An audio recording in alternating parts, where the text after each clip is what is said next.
que decorar essa fórmula? Onde eu vou usar isso? Por que estudar matemática? Qual aluno que durante uma aula de matemática nunca fez esses questionamentos? Mas se você, até hoje, não obteve uma resposta satisfatória a essas suas indagações, este livro é para você. Se você, assim como eu, ama matemática, este livro é para você. Se você odeia matemática, este livro também é para você. Não tem como você ler este livro e não se render aos encantos da matemática. Vou fazer uma aposta com você. Se ao final deste vídeo eu não te convencer, você não ficar pelo menos instigado, curioso em ler este livro, deixa aqui nos comentários. Porque eu ainda vou fazer você a perder esse medo. Na verdade, seria uma espécie de preconceito com a matemática. Porque você desenvolveu algum trauma e botou na cabeça que eu odeio e de repente você não odeia tanta matemática assim como você pensa. Então deixa aqui nos comentários qualquer coisa. Antes de continuar assistindo esse vídeo, não esqueça de deixar seu like, e se inscrever no canal, ativar o sininho. Porque todo mês eu vou vir aqui falar de um livro e tentar desmistificar e mostrar que a matemática pode ser divertida e curiosa, até mesmo para quem não é de exatas. Hoje vamos falar sobre esse maravilhoso livro, O Homem Calculava, de Malbataan, publicado em 1938 e que nunca deixou de ser reeditado aqui no Brasil. É um clássico literário paradidático brasileiro. Você não precisa sair correndo deste vídeo só porque você acha que esse livro trata-se de uma sequência de problemas matemáticos. Apesar de ter muitos cálculos, o Malbataan ele cria contextos onde esses cálculos vão aparecendo. Então, por meio de narrativas, de contos árabes, narrativas maravilhosas, ele vai mostrando como a matemática está presente e como ela pode ser utilizada juntamente com a lógica na solução de milhares de problemas do nosso cotidiano. Você não precisa começar a querer ler este livro para você já falar que esse livro vai ser o que vai te perder o medo da matemática. Comece a ler este livro. Se você olhar bem a capa, né, ele tem aquele lá das Mil e Uma Noites. Então comece a ler esse livro, porque ele vai te dar informações sobre a cultura oriental. Ele é super rico nesse quesito, né? Ele fala muito da cultura, então as histórias que ele cria é sempre nesse ambiente árabe, da Terra das Mil e Uma Noites e tal. Então, quando você for ler este livro, se você odeia matemática, não fica pensando que eu vou ler este livro que vai ter muito problema matemático. Comece a ler esse livro como se estivesse lendo qualquer outro livro e que faça que você vai se aventurar nas Terras das Mil e Uma Noites. Você percebeu que eu falei que é um clássico paradidático da literatura brasileira? Pois bem, quando a gente lê pessoa que não conhece o livro, né, tá numa livraria que seja biblioteca, depara-se com o nome Malbataan, você, que é no caso aqui, ele tá na cara que é um escritor do livro, você associa sempre que não é um brasileiro, de repente pelo nome assim, um árabe, talvez, principalmente olhando na capa do livro, né, que parece remeter, como eu falei, às Terras das Mil e Uma Noites, contos árabes e tal.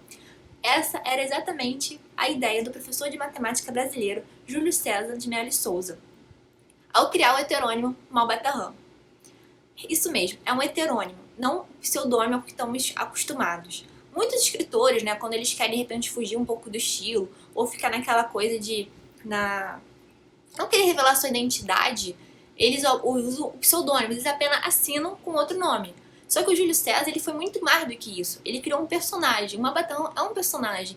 Tem toda uma biografia. Então, ele tem data de nascimento, tem morte, tem trajetória de estudos, tem toda a sua vida. E para dar mais verossimilhança ainda, porque qual a ideia do Júlio César foi assim. Ele além de ser professor de matemática e tal, ele gostava de contar muitas histórias. E ele queria escrever um livro de contos árabes. Então, ele percebeu que, na cabeça dele, que um conto árabe, contos árabes, matemático, escrito por um brasileiro, não ia chamar muita atenção. Então ele criou esse nome, o Malbataan, no caso esse personagem, né, que é um heterônimo, então é um personagem que seria a assinatura dele. Só que para dar mais verossimilhança ainda, ele criou também, na verdade ele tinha dois heterônimos, o Malbataan e o outro aqui que eu não vou lembrar o nome, que é o professor Breno Alencar Bianco, que seria o responsável por traduzir a obra do então árabe para o português. Então ele tem dois heterônimos, o Júlio César, o do escritor Malbataan e do tradutor dele também. Então eu acho extremamente curioso, assim, a ideia dele, assim. E além disso, o dia 6 de maio de 1800 e... Deixa eu ver se aqui eu não me engano. O 6 de maio de 1885, que é o dia do nascimento do Malbataan, é o 6 de maio, né, que é o dia que a gente comemora mas aqui no Brasil, o Dia do Matemático e da Matemática. Então, eu acho, assim, essa ideia, essa jogada do Júlio César, assim, uma coisa que realmente desperta interesse. E eu acho que mesmo pra quem não gosta, não tem interesse muito no assunto, acho que só esse fato, assim, como a mente dele pensou, eu acho que isso já desperta o interesse em querer ler o livro. Eu acho que só pra saber por que ele queria isso, então acho que já é um bom ponto a favor do livro. Agora vamos ao enredo. O narrador da história é um cara que estava fazendo uma viagem para Bagdá. E durante essa trajetória ele encontra o tal do Beremiz. Beremiz, na verdade, é um homem que calculava. E eles resolvem fazer essa trajetória juntos. E durante essa trajetória deles até Bagdá é que vão se deparar diversas histórias. E à medida assim, cada capítulo vai ser uma história e você vai deparar com uma infinidade de problemas. A solução que ele normalmente dá é uma solução lógica e envolve você sim, você não precisa saber de muitas coisas de matemática. É só aquelas que são mesmo lógica mesmo. E claro que se você resolver pela matemática em si, por um cálculo mais efetivo, se você quiser saber mais o cálculo por trás, pelo menos nessa minha edição, eu acredito que em todas as edições, no final, tem um apêndice. Aí sim ele detalha com mais cuidado os problemas, tá vendo? Aí vem as coisas em forma de frações e tal. E aí, assim, isso é opcional. A pessoa que vai querer saber se vai querer se aprofundar nisso. Mas acaba que você vai ficar curioso em relação à matemática. Peraí, mas é só isso mesmo? Como que ele resolveu o problema? Então você vai ficar instigado a olhar, querer olhar o apêndice. O livro é curto. Nessa edição aqui, por exemplo, ele vai até aqui, tá vendo? Até mais ou menos aqui. Eu deixei todo marcado o livro, né? E essa parte que são os apêndices. Então tem muitas curiosidades, tem frases, tem dedicatórias, tem... Fala do poder dos árabes na matemática, né? O quanto a cultura árabe ela foi fundamental para a matemática. E sempre com bastante figuras, tá vendo? Sempre, quando... Volte e meia tem uns capítulos que aparecem figuras, né? Não sempre no início do capítulo tem as figuras, tem um título, então tem todo uma edição muito boa, essa edição que eu tenho, uma edição de colecionador, né? Que foi uma edição comemorativa dos 120 anos do nascimento do autor, na época que eu comprei. Então, o livro são vários contos. Eu vou escolher só uma pequena parte, acho que é do segundo capítulo, que eu deixei até marcada aqui. É o segundo capítulo do livro. Ele tem uma história assim que eu acho muito interessante, porque ele não fala só da matemática, como o Beremiz tinha o poder de calcular e tal. Ele fala que ele era um homem de fé. Então eu acho que também tem essa pegada no livro, que é muito, muito envolvente também, que você fica admirada que do cara, além de sábio, ele era um cara extremamente agradecido. Então eu acho que isso aí é um ponto que também me prendeu bastante ao livro, né? E por isso é um dos meus favoritos. E tá assim, a história é mais ou menos assim. Eu não vou falar muito pra não perder tanta graça, mas acho que essa parte vale um pouco, que acho que de repente vai deixar você mais curioso a querer ler o livro. O Beremiz, com seu amigo, né? Ele tá viajando, como eu disse, em rumo de Bagdá. E ele se depara com um homem caído no chão, né? Pelos vestimentos, parecia ser um sheik. E parecia que ele tinha sido roubado. E aí o cara, ele pede ajuda. E o Beremiz fala, claro. Só que dali onde a cidade do sheik são 8 dias, né, de jornada. E ele fala assim, olha, eu tenho 5 pães. E o amigo dele tem 3. Então ele pede que o amigo junte os pães dele e eles, com 8 pães, dividam os 8 pães aos 3 durante esses 8 dias. O Beremiz, claro, fala e faz a conta rápido, né? Temos 8 pães, cada dia, cada pedaço de cada pão, né? Ele vai ser dividido por 3 e cada um fica com um pedaço. Então, todo mundo concordou e foi a caminhada. Ao chegar na cidade do sheik, todo mundo ficou muito feliz que encontrou o sheik vivo. E aí o sheik, depois, né, de se ajeitar e tal, pediu que eles esperassem e foi receber, falando que ele tinha que agradecer, retribuir esse favor. Então ele fala que para cada pedaço de pão, ele vai retribuir com uma barra de ouro. Então o Beremiz, que tinha 5 pedaços de pães, ele ia ganhar 5 barras de ouro. E o seu amigo, que tinha 3 pães, ia receber 3 barras de ouro. E aí, com essa solução, o Beremiz, ele fala o seguinte. Perdão, sheik, a divisão feita desse modo pode ser muito simples, mas não é matematicamente certa. Ele fala o seguinte, se eu dei 5 pães, devo receber 7 moedas. E meu companheiro, que deu 3 pães, deve receber apenas 1 moeda. Aí você pensa, mas como assim? Aí ele explica, o sheik não entende nada, né, com a conta que o Beremiz fez. E o que ele faz? Eram 8 pães, né, foi dividido em 3. Na verdade, então, eles tinham 24 pedaços de pães para ser repartido em 3. Dos 24 pedaços de pães, 15 pertenciam ao Beremis, né? Porque ele tinha 5 pedaços de pães, 5 vezes 3, 15. E o amigo dele, que tinha 3 pedaços de pães, que tinham 3 pães, foi repartido em 3. No caso, ele era detentor de 9 pedaços de pães, né?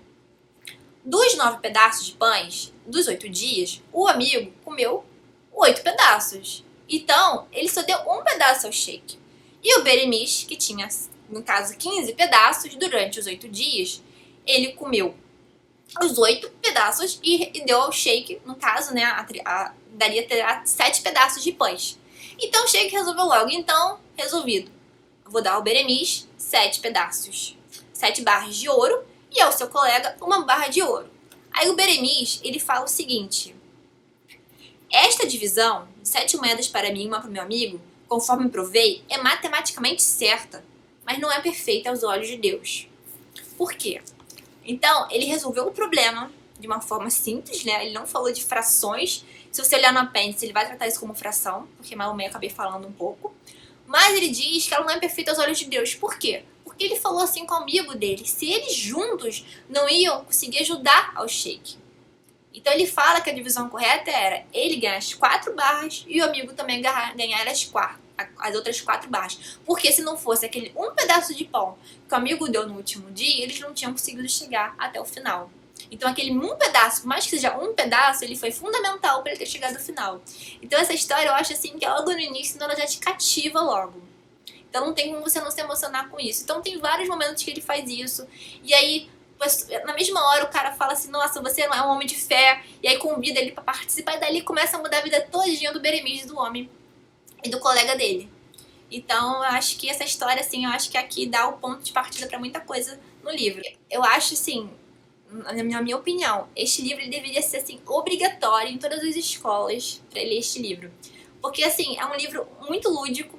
E ele mostra que a matemática, ela, assim, por causa das soluções propostas, né, pelo Júlio César, que a matemática, ela tá presente. Então, assim, ele viu uma coisa e falava de geometria. Então, ele mostra, ele cativa isso na pessoa. Então, desperta essa curiosidade mesmo. Então, eu acho que esse livro, realmente, ele deveria ser obrigatório nas escolas. Eu acho que ajudaria bastante a muitos alunos a não sentirem tanto esse preconceito, esse pavor que eles têm da matemática. Porque se ele depara, às vezes, numa dificuldade, um problema que é comum ter. Porque às vezes você tá lendo o livro, eu acho, assim, super legal você fazer isso. Você começar a ler o problema, como esse, assim, dos pães, você para, depois, assim, quando você já estiver envolvido no livro, se você tiver com esse ponto de envolvimento, você para um pouco, tenta pensar qual a solução.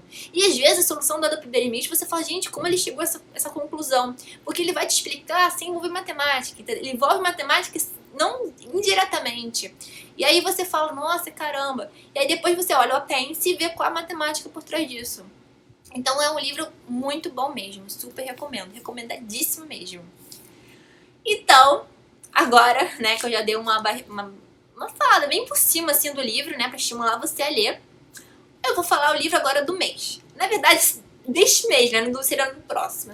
É que esse livro era pra ter saído no final do mês de outubro, né, tá saindo agora no início de novembro, mas por causa da semana do especial que eu fiz de Halloween e tal, pra algumas coisas de mestrado, que tava enrolada, esse vídeo acabou saindo um pouco mais tarde. Mas, apesar de eu vou indicar o livro ainda há um mês, eu pretendo organizar direitinho pra todos os livros do projeto sair ao final dos últimos dias do mês.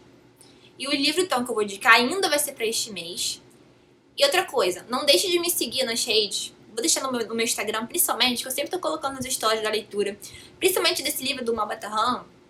Se você leu, ou se você for ler, eu vou deixar até salvo depois na parte de destaques e tal. Às vezes eu faço perguntas, curiosidades dos problemas, entendeu? Então, se alguém tiver alguma dúvida, deixa aqui nos comentários, ou comenta lá nos stories, que eu tô sempre fazendo perguntas e interagindo bastante com você, pra ver se você gostou da leitura.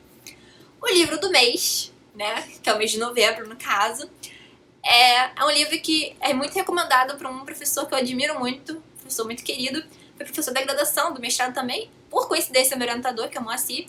Ele indica muito nas aulas dele, quem conhece ele sabe que ele indica muito esse livro, que é o Lógico Mix, que é uma jornada épica em busca da verdade. E ele vai falar, olha, o livro é muito, assim, é muito bonito dentro, né, se você olhar, e por incrível que pareça, é uma HQ que fala de matemática. Então o livro, ele é todo assim, Esse livro, por acaso, ele me emprestou, eu pedi emprestado pra ele. E ele vai contar, aqui atrás, eu vou ler alguns comentários, né? Ele foi o primeiro colocado da lista dos mais vendidos do New York Times. E aí tem algumas resenhas aqui, né? A matemática nunca foi tão empolgante. É muito difícil não se encantar com este livro. Além de uma biografia de Bertrand Russell, que analisa de maneira envolvente sua árdua tentativa de decifrar os fundamentos lógicos da matemática, é um vibrante romance histórico. Além disso, todas as façanhas intelectuais ao longo da narrativa são apresentadas com ilustrações arrojadas dos artistas. Que história em quadrinhos! Sem dúvida, uma das mais marcantes combinações de arte, pop e história que encontrei, tanto em prosa como em quadrinhos. Este livro magnífico é sobre ideias, paixões e loucura, mostra a vida de grandes matemáticos. Então, não tem como você não se envolver. Então, ele sempre fala isso nas aulas dele, então ele sempre comenta, então a gente acaba estimulado. Então, o livro do mês vai ser isso, Lojas Comics. Uma jornada épica em busca da verdade. Então, te vejo até o final do mês, tá? Um beijo, pessoal. Até mais.